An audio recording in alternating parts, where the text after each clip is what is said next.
I'm going to turn, and I'm going to have some respect, and I'm going to recite the Pledge of Allegiance. I hope that you join me. I pledge allegiance to the flag of the United States of America and to the republic for which it stands, one nation, under God, indivisible, with liberty and justice for all.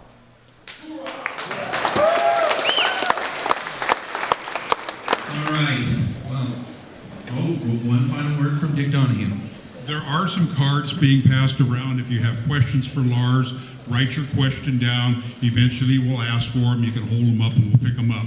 We're not going to have open mic because it would be too many people. It'd be hard to do. So we will go through the questions at the end of his presentation, whatever time we have, and then be able to go through those questions. Well, like I said, we've been working for a long time to bring Lars Larson back to KGMI and back to Whatcom County, where we were able to do that earlier this year. And right away when we connected with him, he said, "Can I come up there?" I said, "Yeah." Let's see. Well, you know, there are a couple things that need to get covered, and we connected with Dick, and Dick said, "Absolutely, let's do this. Let's make it." If anybody knows Dick Donahue, that's how it goes. Boom, we're doing it. And so we said, we need to have a rally, and I had no idea the timing was going to work out, but like I said, I'm so glad to have a rally that stands for common sense tonight after the insanity I saw earlier. So I'm proud to welcome to this stage tonight a man who's been in broadcasting for, what you told me earlier, Lars, 35 years? 41 years. And I'm proud to have him back on KGMI. You can hear him from noon until 3 on KGMI News Talk 790. It's my pleasure to introduce, let's see, officially Compass Media host. It's almost like a record deal, kind of, you know, Capitol recording artist, Mr. Lars Larson. Thank you, Dylan. Thank you very much.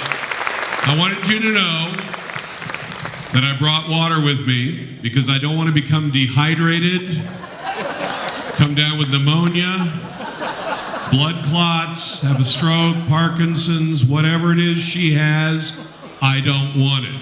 And I really don't want it. Now, Dylan Honcoop, my colleague at KGMI, was so nice to invite me to come tonight, and I appreciate you all coming tonight and taking time out of your evening. It's a real pleasure to be with you here in Whatcom County and Bellingham, although I was getting a little education on the politics. Whatcom County conservative, Bellingham, not so much.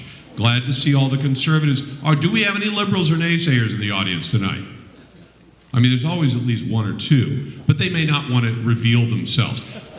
Dylan, hey Dylan Honcoop, you said I could talk about anything I want tonight, right?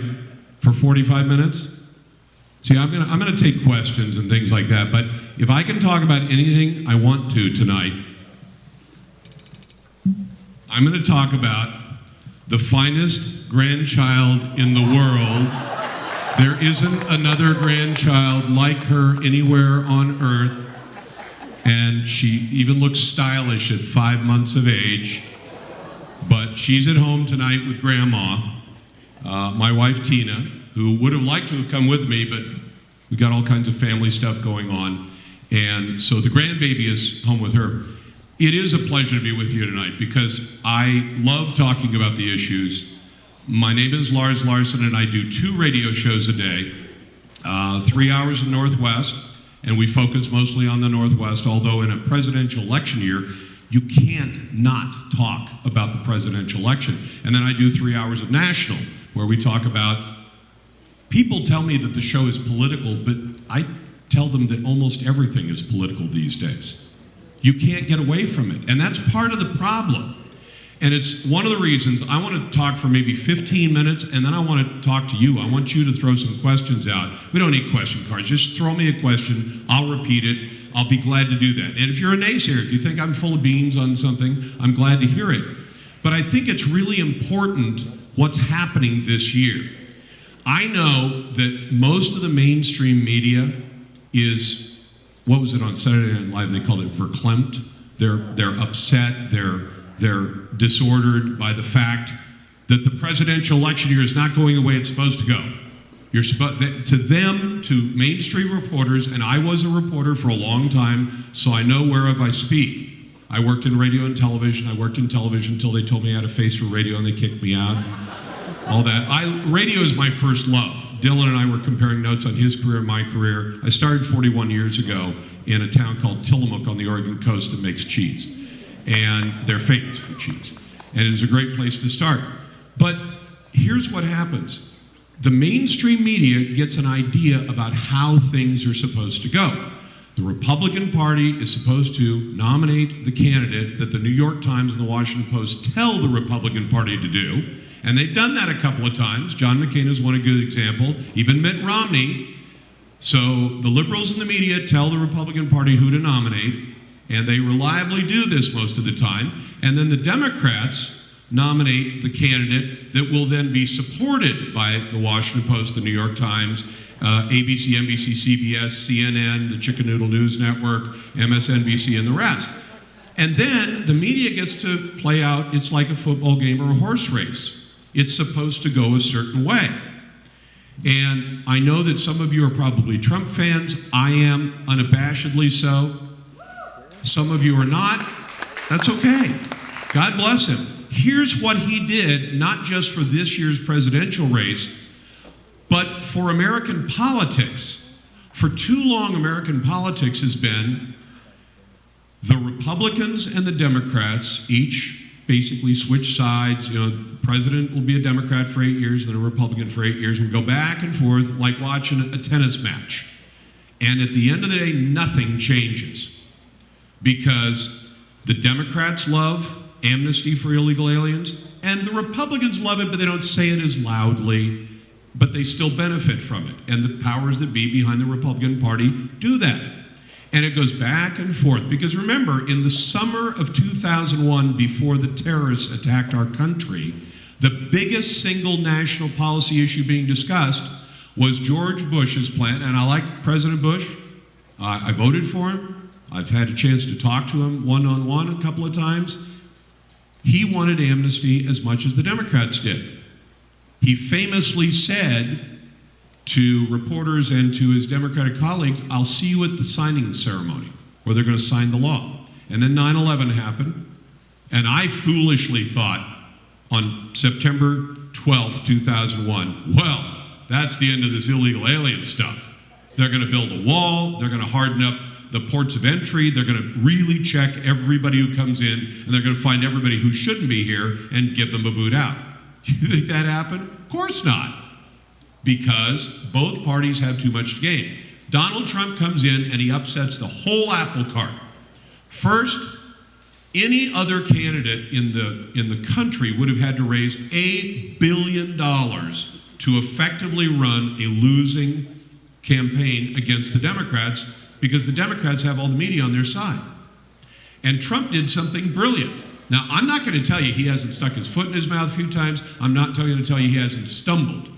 But for anybody who launches into something they've never done before, and they make a few mistakes, I'll spot them a few mistakes. He jumps into it and he figures out, I can get a couple of $1 billion worth of free media. All I have to do is ask for it. Meanwhile, you have on the other side the corrupt, now ailing Hillary Clinton, and I can go into detail on how she's corrupt, and many of you already know this. She is a thief and a liar all day long and twice on Sunday.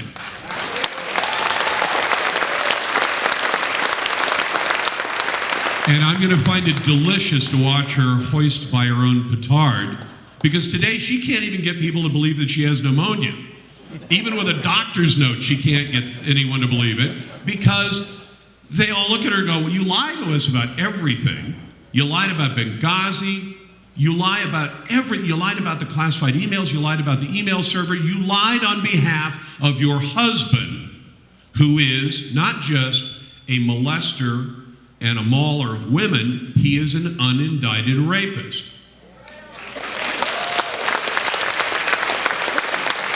Now see, when I started radio for the first 10 years, I was the youngest guy in every single radio and TV station I worked in. Now I get to work the other end of the stick. I'm always the oldest guy.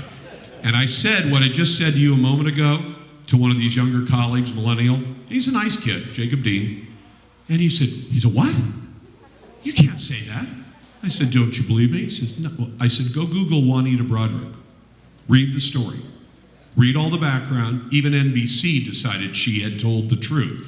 So the strange situation we find ourselves... No, it's not pneumonia. The strange situation...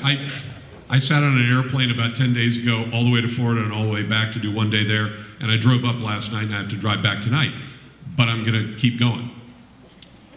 The strange situation we find ourselves in, the wife of an unindicted rapist who is herself a thief and a crook who has peddled interest out of the United States State Department to the benefit of herself and her husband, approximately $100 million personally to them, to the benefit of their foundation, a couple of $1 billion, is running against a man who'd never done it before, never run for dog catcher, said, I'm going to run for president.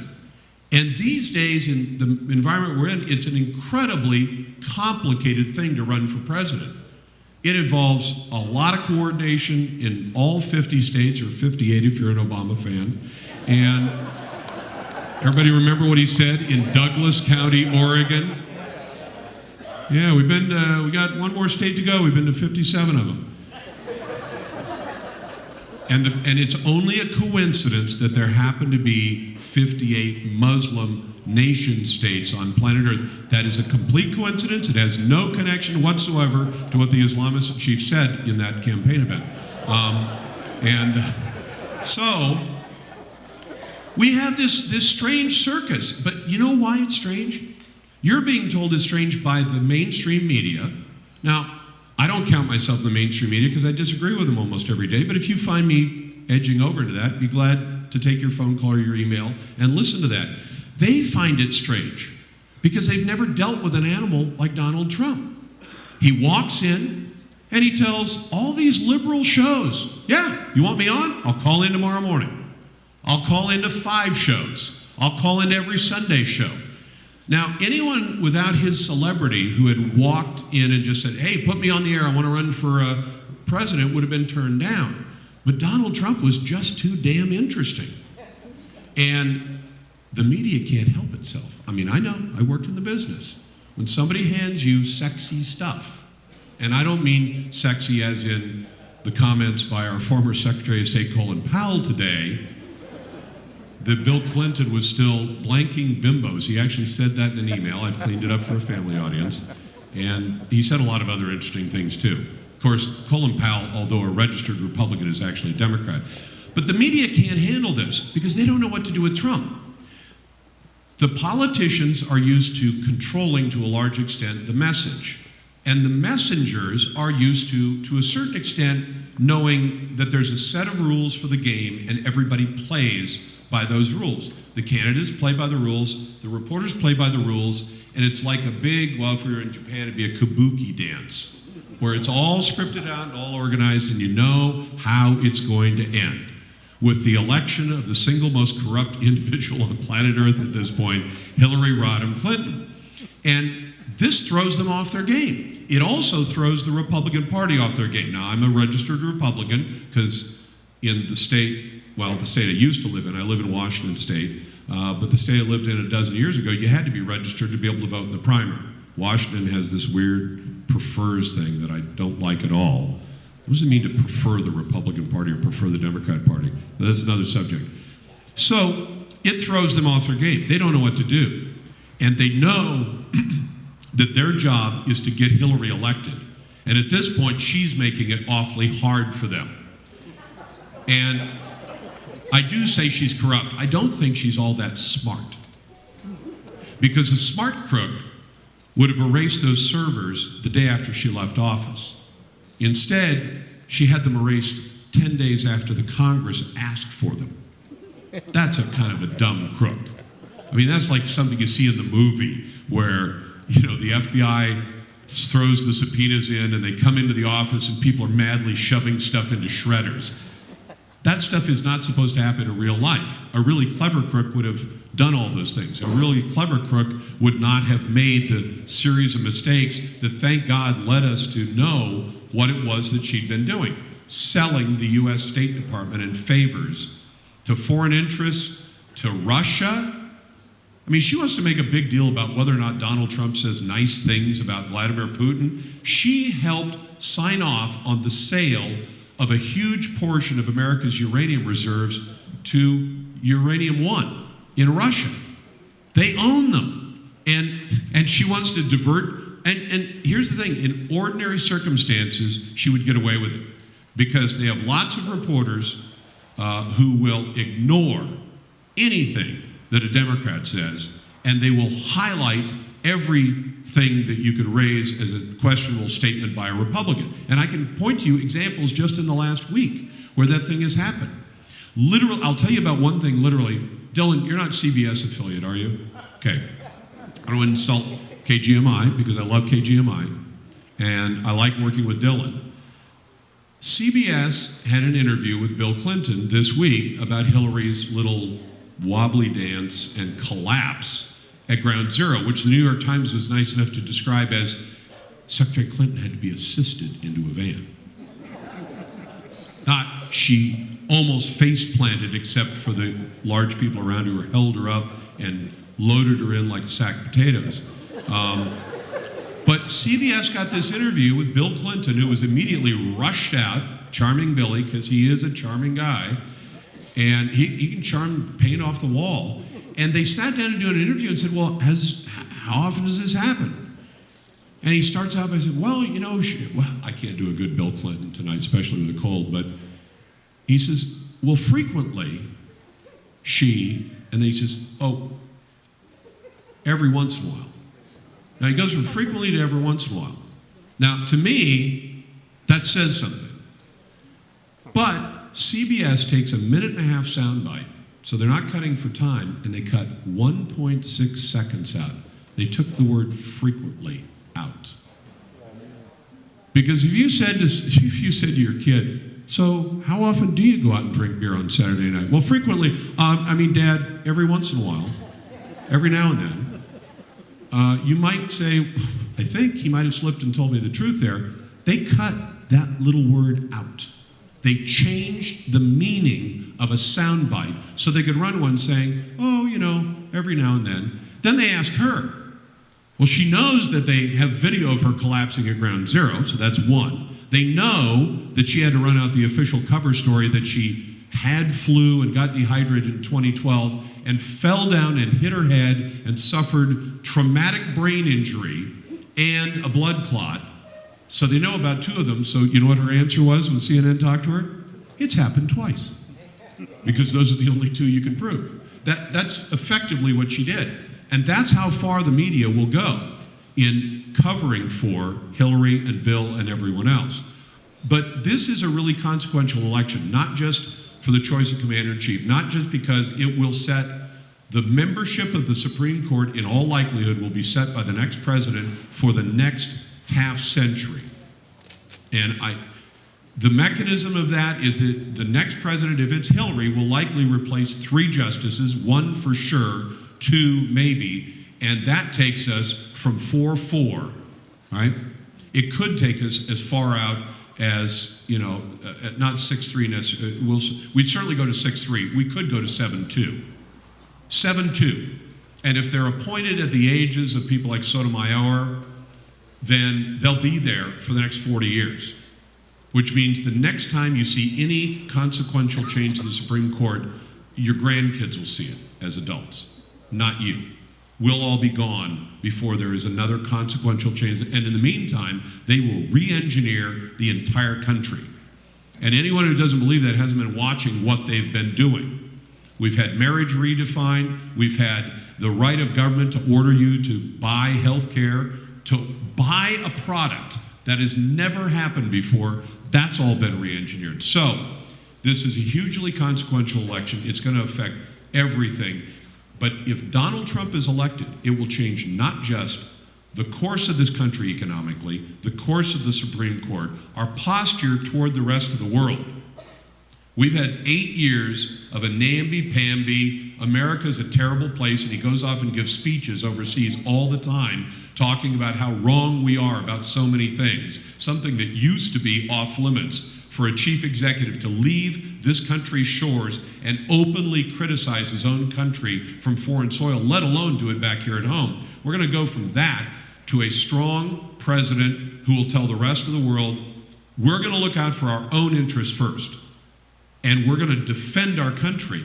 I feel so good about this. This could do so much for the country, but the other thing it will do, it will completely change the way that the Republican Party operates.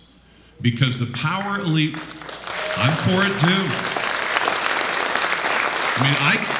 And if your friends ever say to you, how can you say that it needs to be fixed and still be part of it? I'll tell you how. 12 years ago, my wife and I bought a house in Vancouver, Washington. It was built in 1940, and it wasn't quite that messed up, but it needed everything.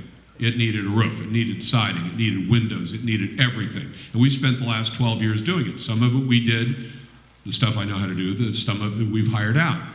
We loved the house. We loved it when we bought it. And we could see all of its flaws, and we could see what had to be fixed.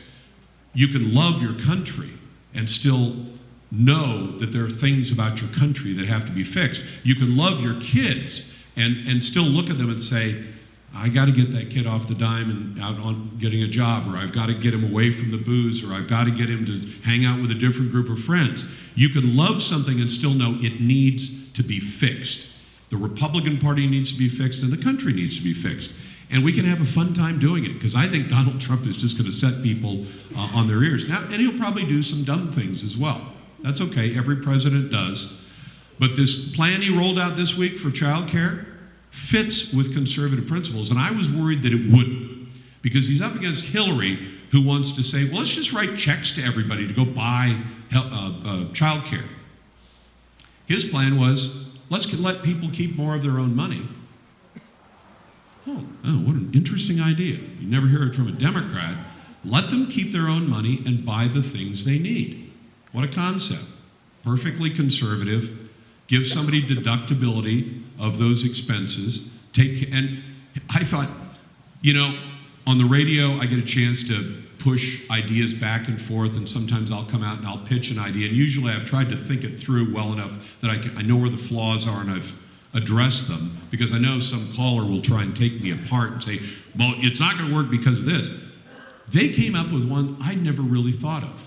He said, look, we've got this unemployment system, and we know the unemployment system can be both very helpful to people who are honestly out of work and want to get a job as fast as they can. It can also be the kind of thing where people, use it as a mechanism to not work.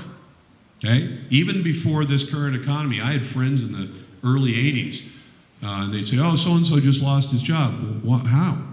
Well, he wanted to. I said, what do you mean he wanted to? Well, the essence was, you make yourself the least useful person on the crew along about the time that either hunting season, ski season, or summer starts, and you get laid off, and you go on unemployment for 3 or 4 months, and then you go back and get another job or the same job back, and you get a paid vacation.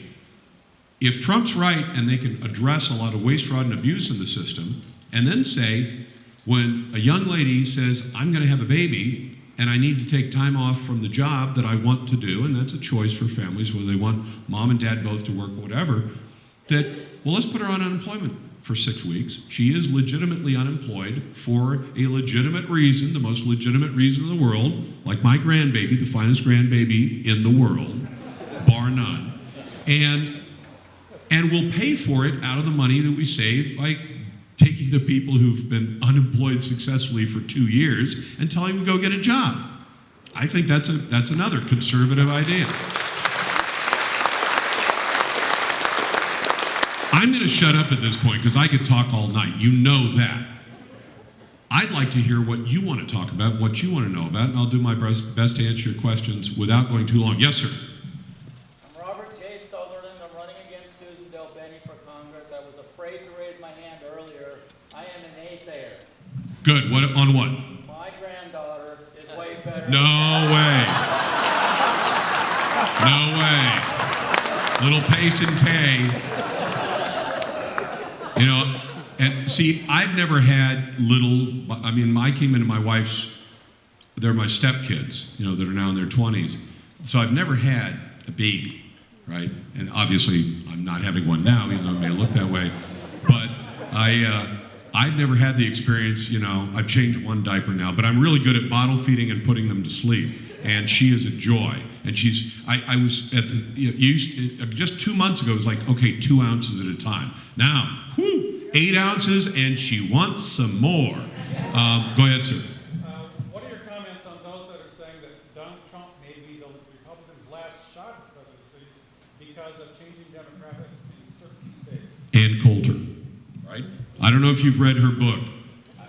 Audios? No, the next one, the one that just came out. She wrote it in a hurry, and it's about Trump, okay?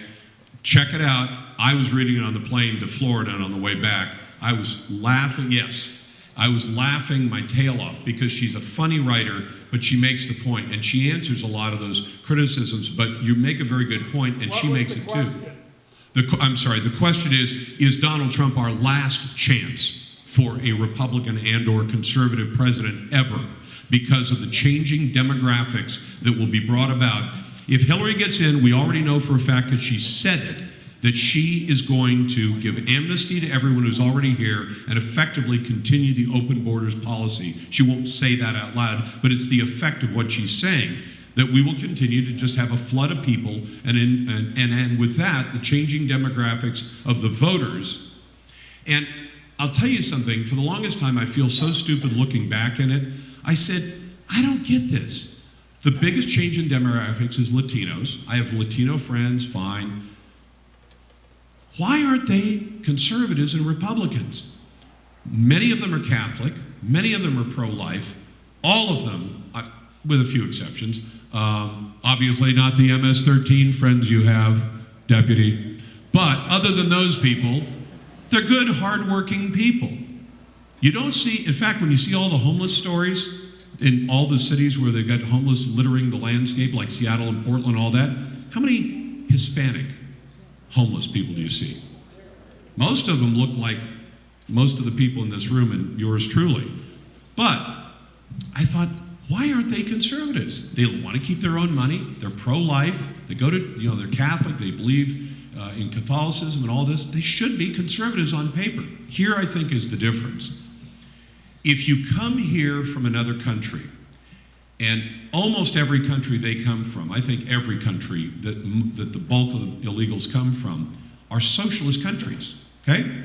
They have socialized electricity, they have socialized medicine, they have socialized housing policies, and the first thing most of us do, as much as we want to go to foreign countries and kind of say, hey, it's different here, let's see all the different stuff, but one of the first things we look for is something familiar. Let's stop at McDonald's, right?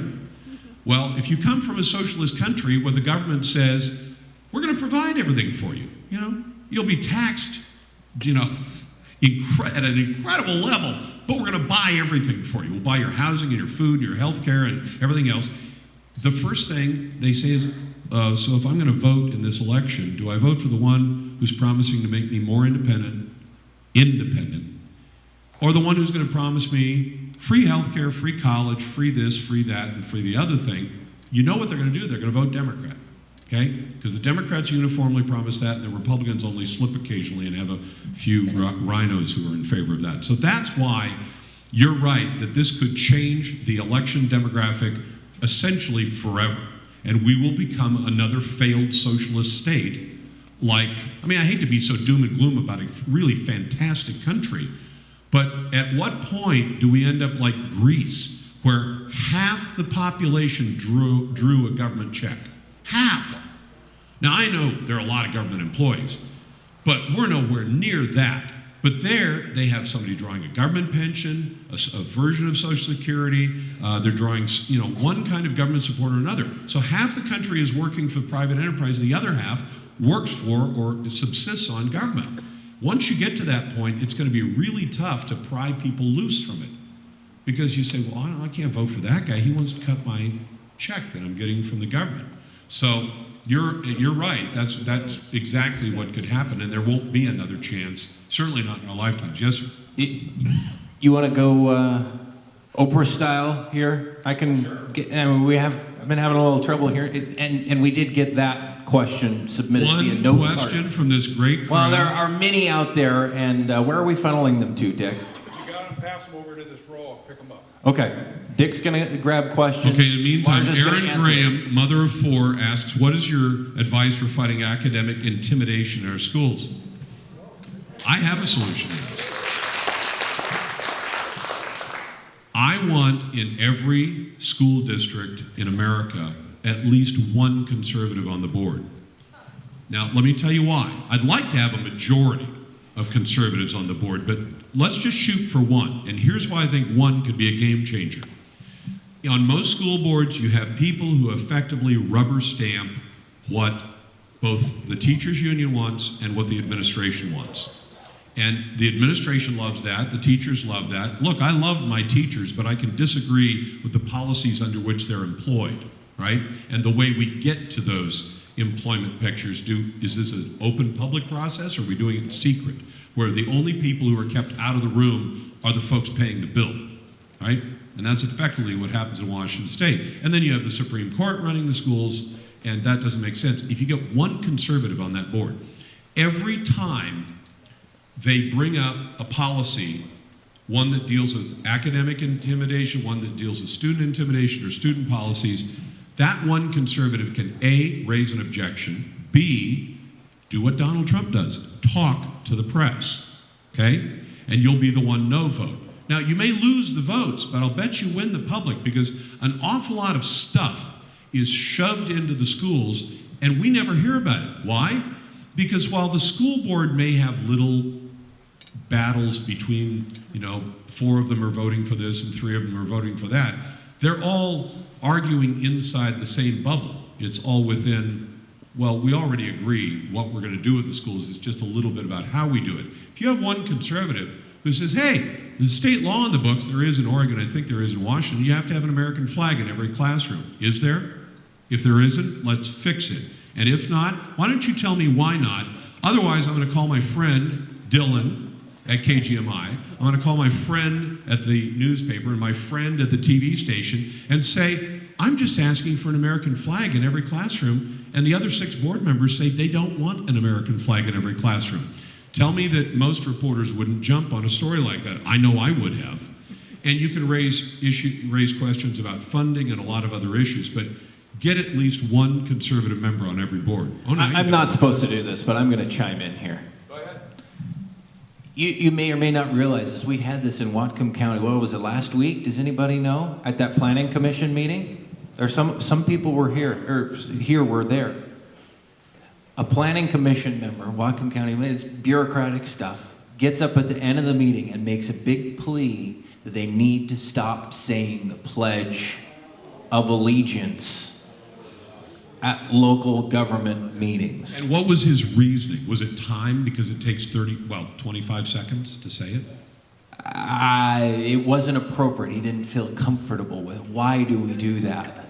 It would offend somebody. Well, I'm happy with that. If somebody's offended by the flag or the national anthem or the Pledge of Allegiance, they have choices. This is one of the countries on planet Earth where nobody minds if you leave. If you say, I'm sick of this, I'm leaving. Okay.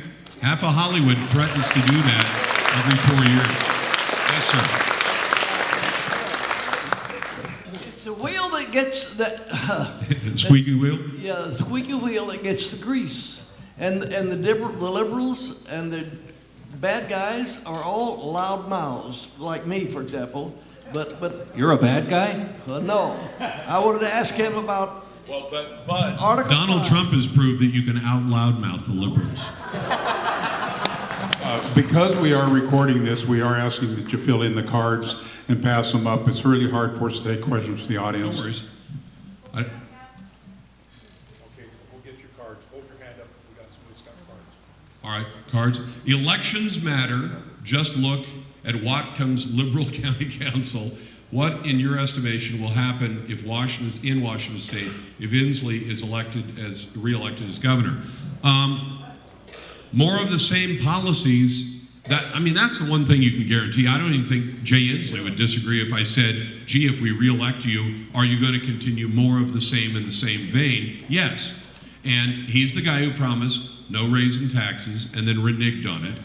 And he's the guy who has not exactly done a great job. His Department of Corrections has had some famous screw-ups, mental health divisions, major screw-ups. And I know Democrats grow government, Republicans do too, unfortunately, but Democrats grow it more. So if I had to pick between the two, I would rather have the one who grows it less. So I would say Jay Inslee will continue. And the problem is, look at where the economy is. The Puget Sound area is relatively healthy. It's a big tech, and a lot of people are making really good money there, but the rural areas of the state are getting screwed. You know, farming and other interests are getting screwed. Yes, sir? Oh, well, we're recording, so I'll say it and I'll repeat it. I can't write it out when you be able to read. Okay, I can't either. My writing is terrible. Simple question. Yeah. When is somebody gonna go and pull up all of the ads that they put on all of the media to get the Washington State Lottery in, where they said we would never have to have another school levy Bond in measure levy? Washington State? Because they were going to dedicate the money. I'll tell you what, you're asking, when is somebody going to pull up all the ads where they said, if we can pass the lottery, we're never going to have more bond measures because we're going to have it paid for. The fact is, today with the internet, you could do it. And I think that's not a bad project.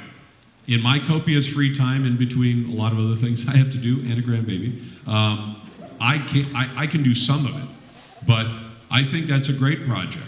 Now make sure that that's actually what they said, because different states have promised different things about where the lottery dollars are going to go. And sometimes people overestimate. I would guess, do you know what the total revenue from the lottery is? Because in Oregon's $500 million a year. I'd guess this is probably close to twice that. So about $1 billion a year, which sounds like a lot of money.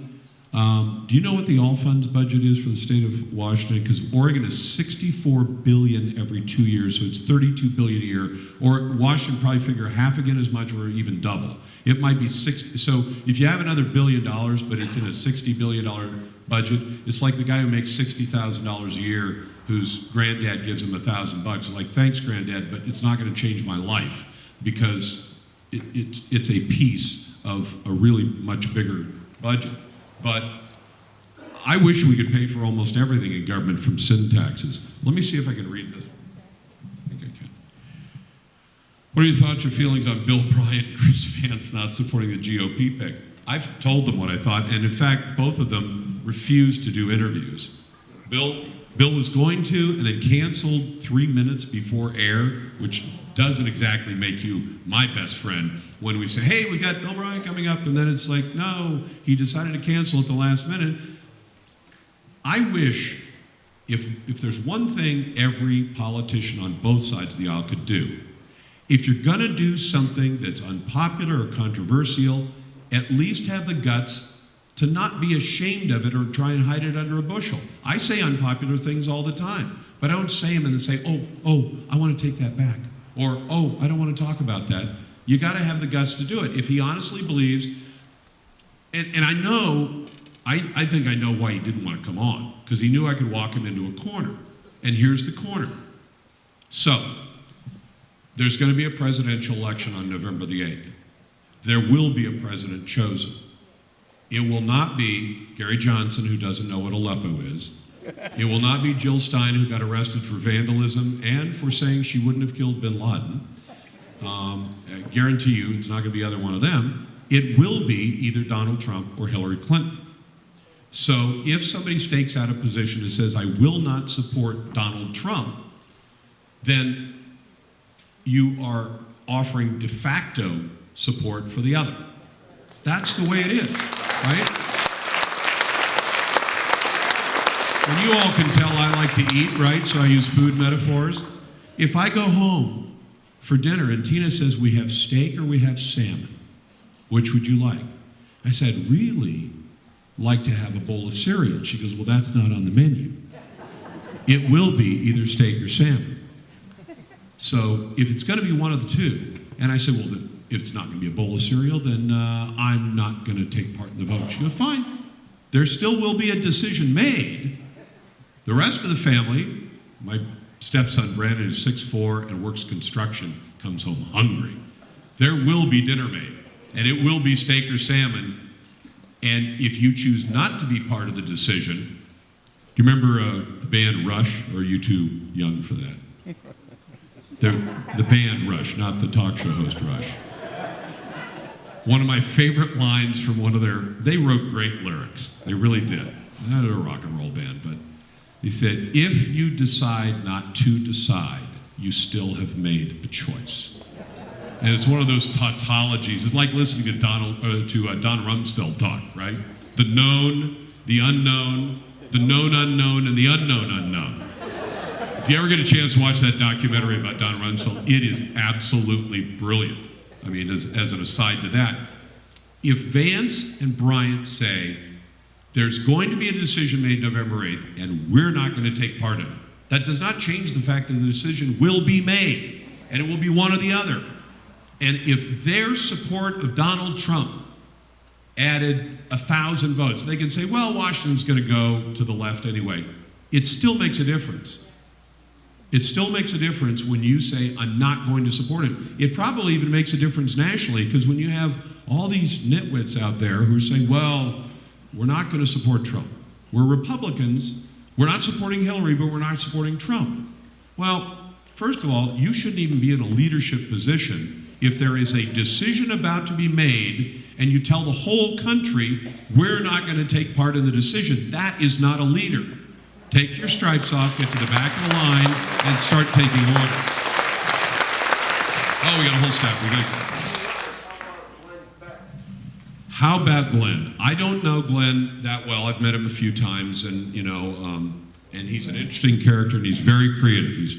He's very creative, but he's got some problems right now, and I don't quite understand what's gone around. We were talking about this today, and thank you guys for getting rid of it. Well, you can thank Dylan for that, but I got nothing against the guy personally, but when I read in the trades that he's getting sued by his former CEO, and he says he didn't realize he was paying his CEO that much money. Look, I run a little teeny company too, but I know what people get paid whose paychecks I'm signing. And if you don't know what you're paying the CEO of your own company, there's something wrong with that picture. Water is becoming a big topic of concern locally. How can a citizen best learn about the issues concerning water? Read. Get on the internet. There are incredible resources now, and I mean legitimate stuff, not all the internet's full of junk, but it's also full of a lot of really good data. And keep an eye on those state officials, because they'll invent a problem. They will say, we're going to start cutting off water just because, or will, God forbid, I don't know if you've seen what happened in the Central Valley of California, where they decided that the Delta smelt had to have the water more than the farmers needed the water, and the end result of that was the whole Central Valley dried up and put a lot of farmers out of business and left America. I think a third of America's produce comes out of the Central Valley of California. So it's about as dumb as, say, having 2 states full of trees and not cutting them and turning them into lumber. You know, I want to get some more of these questions, because my only time constraint, the only reason I'm watching this, I do have to drive home tonight, but, and it is a little ways. But that's one of my favorite subjects. I know the number is better for Oregon, but they're similar for Washington, okay? Oregon on federal lands grows 6 billion board feet of wood mass per year. And that doesn't mean 6 billion trees, it means board feet.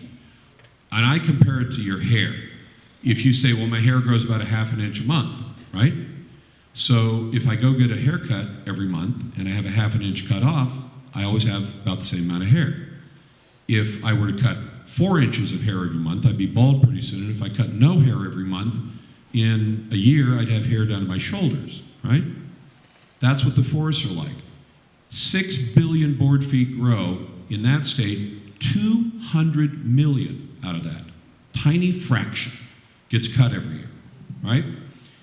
If we cut for every million board feet of trees you cut and turn into lumber, it's 11 jobs. That means 1 billion board feet is 11,000 jobs. 6 billion board feet would generate 66,000 family wage jobs.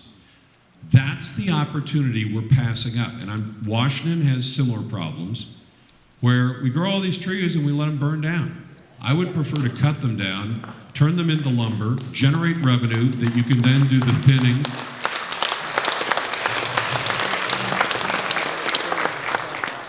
When the Republican primary process started, what candidate were you for? Well, I'd have to go before the process started in the summer of last year.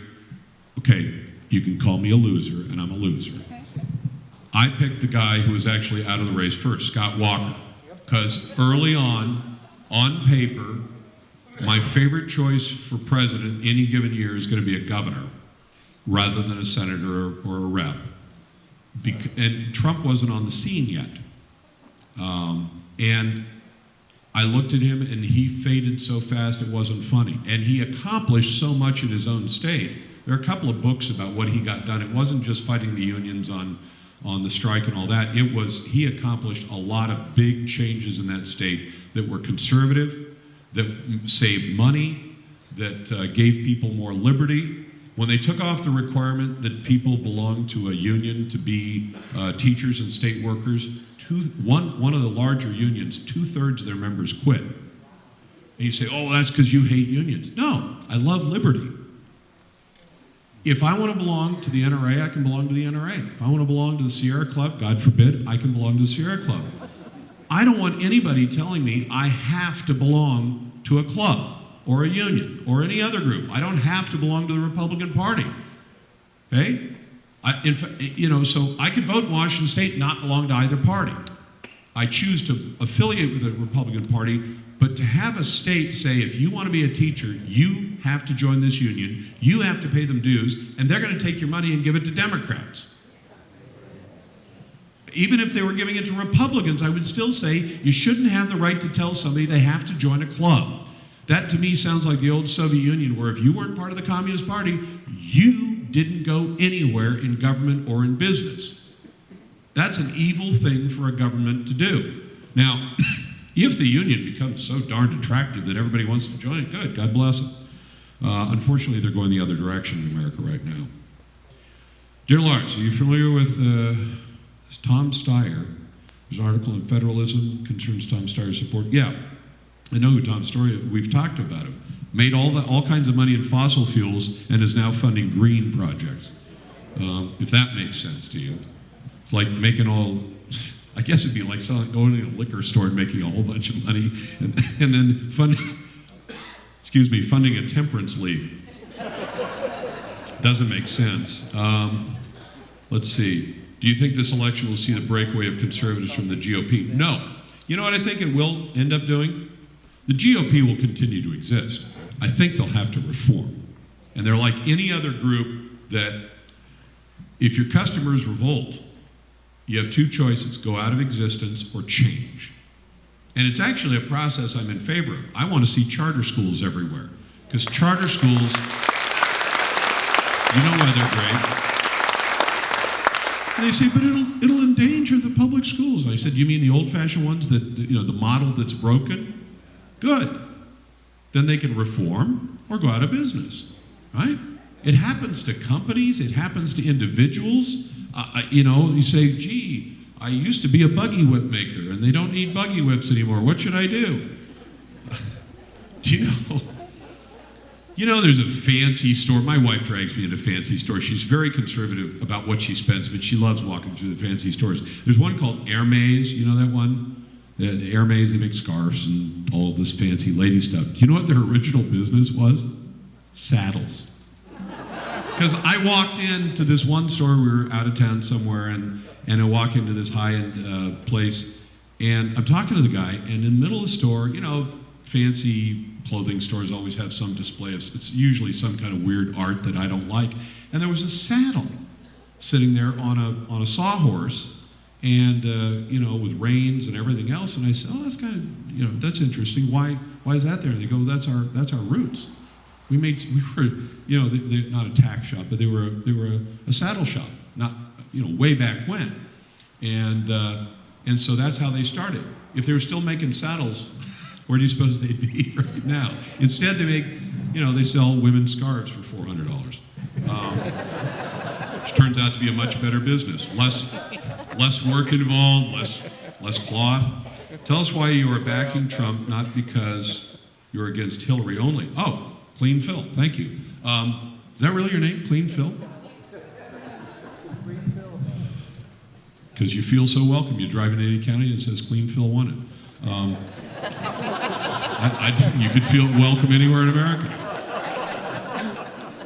I endorsed Donald Trump formally on the 4th of March. It was at CPAC, and I decided I was doing it there. I'd made up my mind in January that I was going to do it, and I thought, well, I'll do it when CPAC. Seemed like a good place to do it. We were going back there to do the show for 2 days from Washington, D.C. CPAC is the big conservative political action conference. The Democrats don't have anything like it. Do you know that? 13,000 people who are conservatives get together for this conference, and 50% of them are under the age of 30. You know, for an old guy like me, you walk in and see all these excited millennials and you walk up to them. It's like flipping a switch. What do you think about this? And they're like, wow. And they're loaded for bear on sometimes on single subjects, sometimes on multiple subjects, and they just are excited about being involved in the process. But why am I for him? I looked at what he represented. He represented a candidate who could win. And even William F. Buckley, who probably wouldn't have backed Donald Trump, the late William F. Buckley said, you are to back the most conservative candidate who can win. And without that, it's all academic. And I know people tell me, well, I'm backing Cruz, and I go, he's not going to win. Can't win.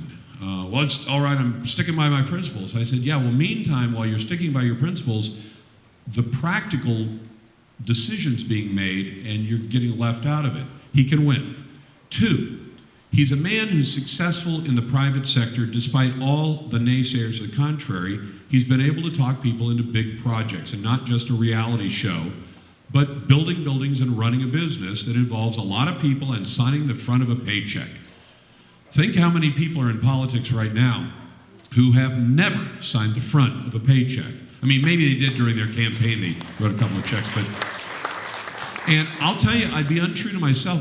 Going back at least 25 years, I've been wishing to my friends, and when I got a talk show 20 years ago, I started saying to people, can't we have governors, mayors, city council members, members of the legislature who actually are successful in the private sector?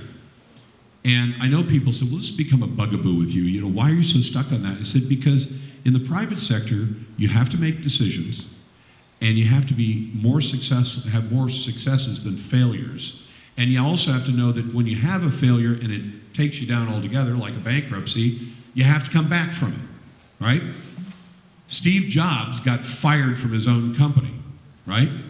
He got hired back to a company that, if you go back and read the history of Apple, it was that close to bankruptcy. They were effectively on a glide path. You know, it was like a Boeing heading toward Mount Rainier. It's like, and he pulled them out of that, and they became one of the most successful companies on planet Earth.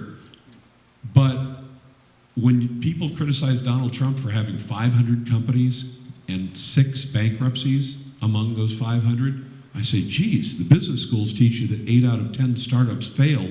He seems to be beating the average.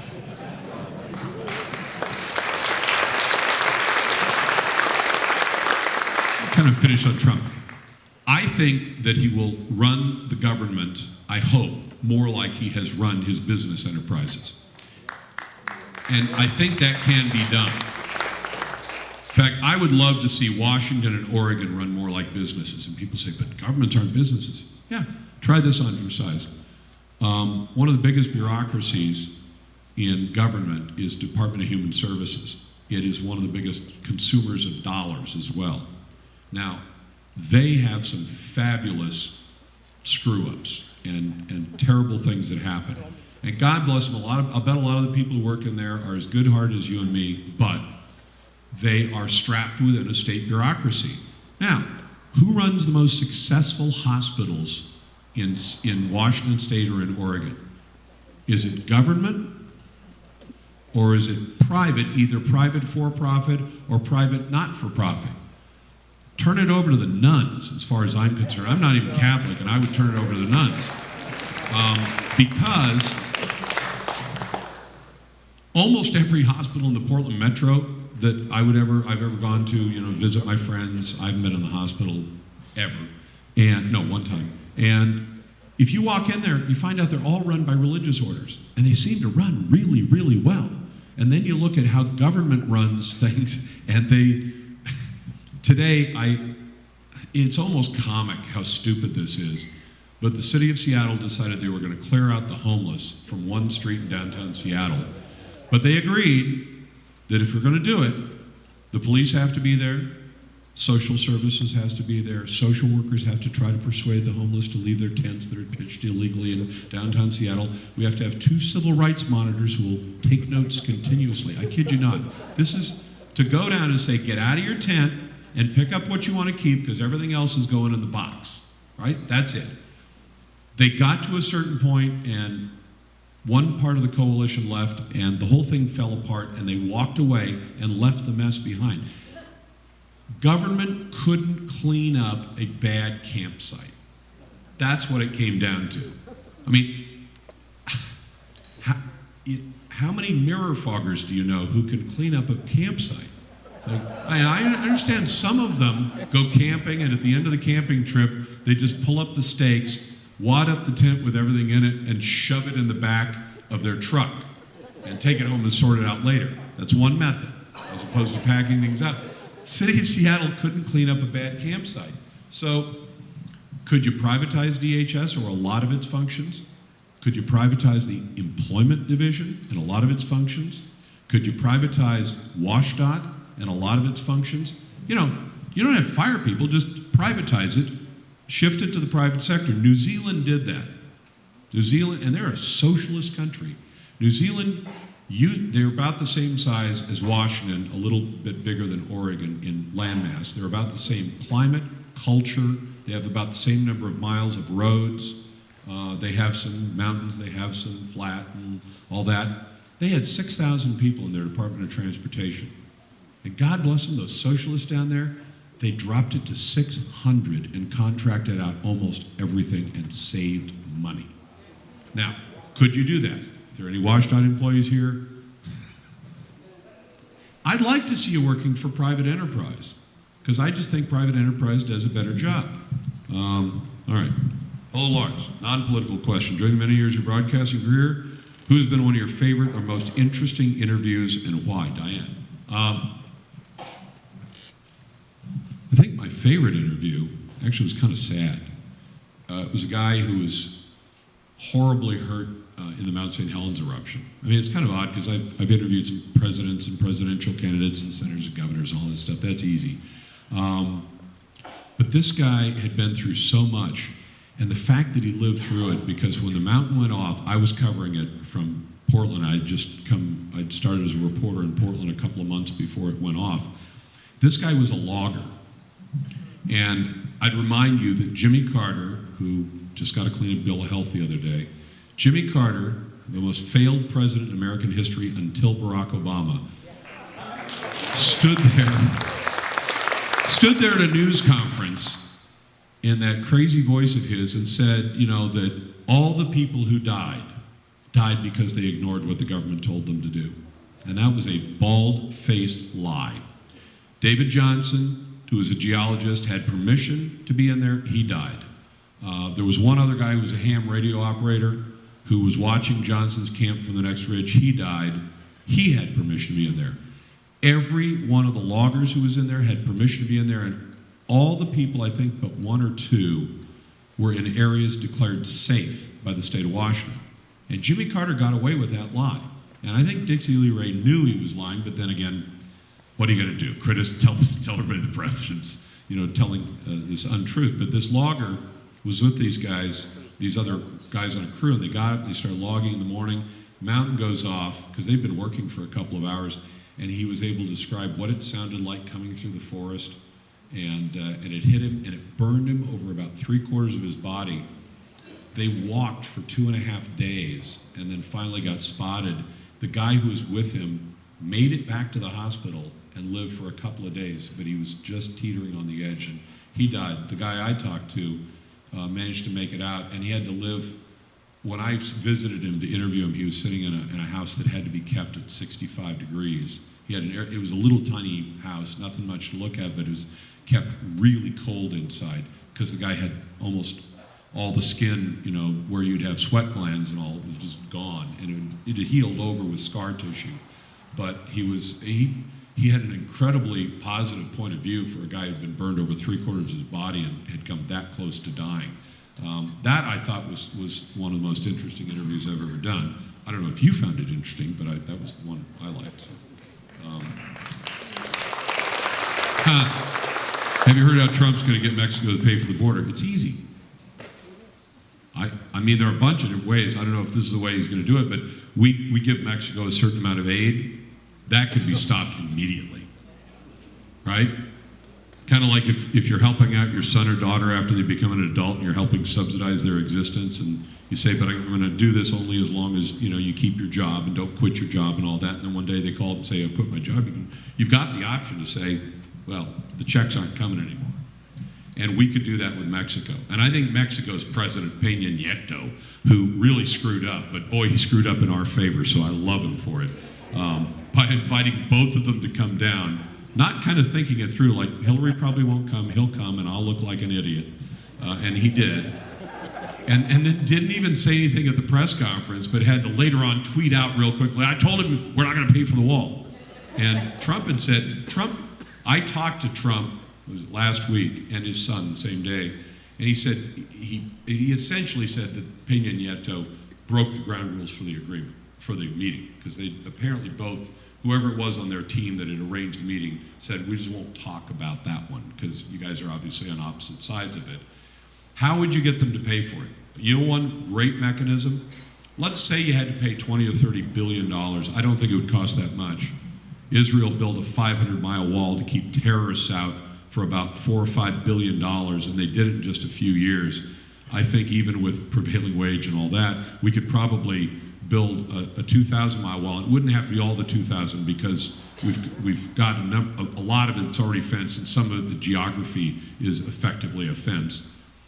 We could do it, say you did it $20 billion. Well, Mexican nationals who are illegally in America working jobs they have no right to have send home approximately $35 billion a year. It is Mexico's second single largest source of revenue. Oil is number one, illegal alien labor wages is number two. Do you know how they get most of it home? They walk into the 7-Eleven and they buy a Western Union and they send it home. And I would like to see this anyway for terrorism-related issues. I'd like to say you can't buy a Western Union transfer of money without social security number and picture ID. Okay? Now, if there are any hardcore libertarians in the room, they're going to go, no, look, I understand philosophically, I'm against the government tracking things too, but let's face it, if there's somebody in Whatcom County who's regularly sending $5,000 a week from here to Mexico or here to anywhere else in America, is it likely to be a legitimate business or an illegitimate business? Because me, if I had to send someone I actually have to pay for a sodding job here pretty good. Pretty soon it's going to cost $7,000. I'm not going to send it by Western Union. I'm going to call the bank or send a check. I'm going to do it a legitimate way. And there's a reason for tracking that. I pay my taxes. They should pay their taxes too. So if you said, we're simply going to cut off all your little illegal alien friends up here that are sending you $35 billion a year, they're not going to be able to transfer the money.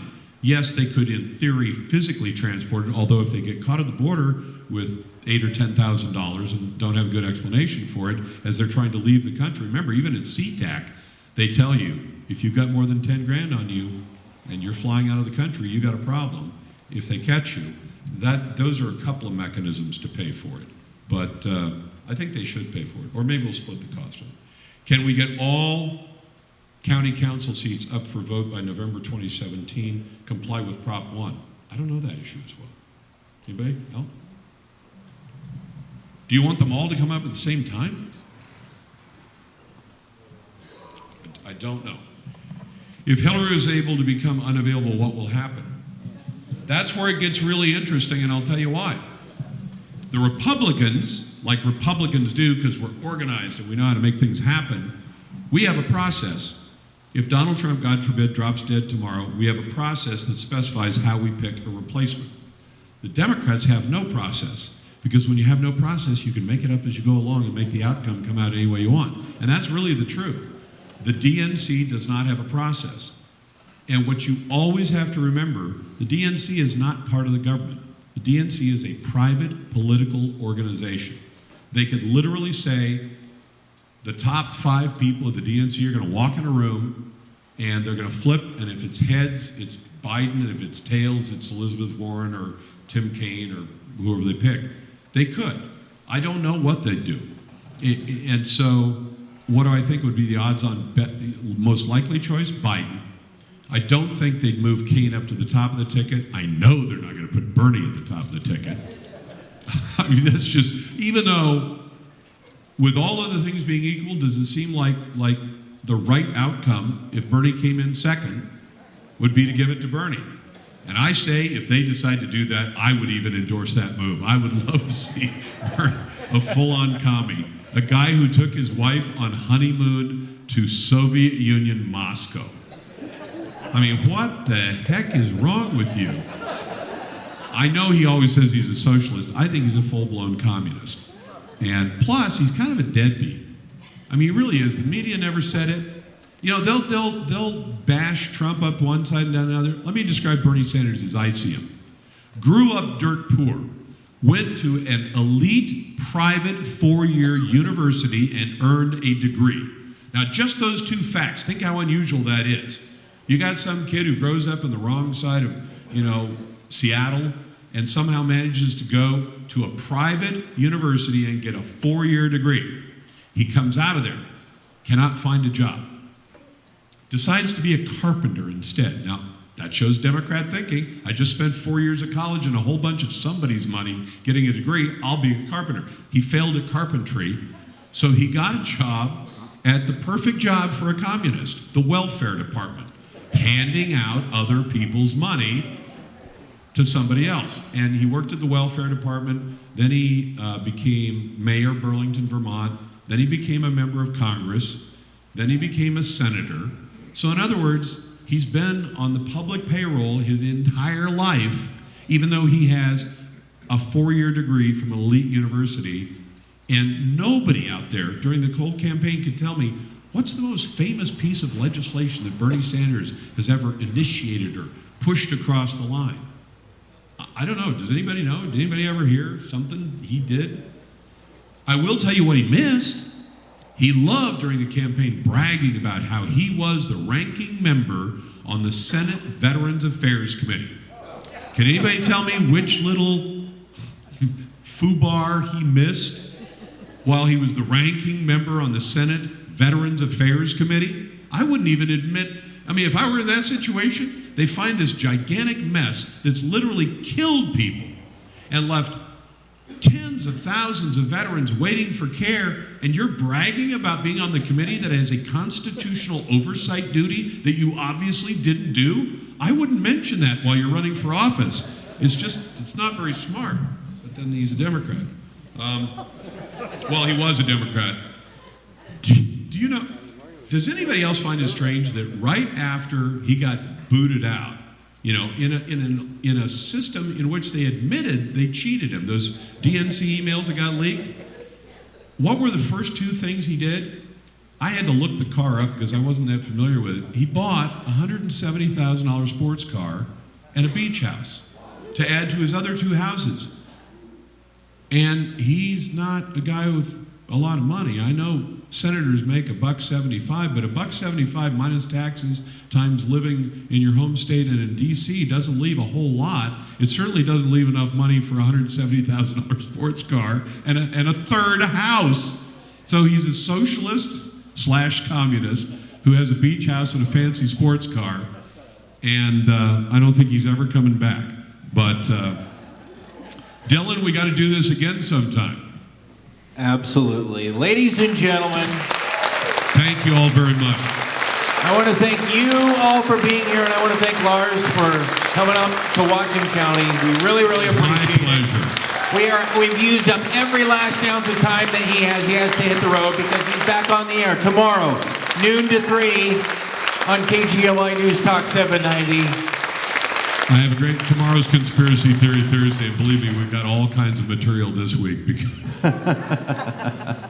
you know, I knew that. Do you know how I knew that Hillary Clinton? As we were driving over here, I heard them saying that Hillary's got a clean bill of health from her doctor, and literally they said they had checked her physical health and she was in fine shape, and they checked her mental health and she was fine shape. Which no, I when I heard that I thought, how do you just like go in like an oil change? You go in and they go, like a shrink talks to you for 10 minutes, and you're like, yeah, you seem fine to me.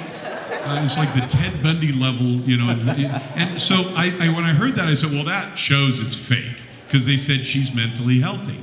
And we know, being married to a rapist, unindicted rapist, and being such a crook and a thief and a liar, she can't be mentally healthy. It's not possible.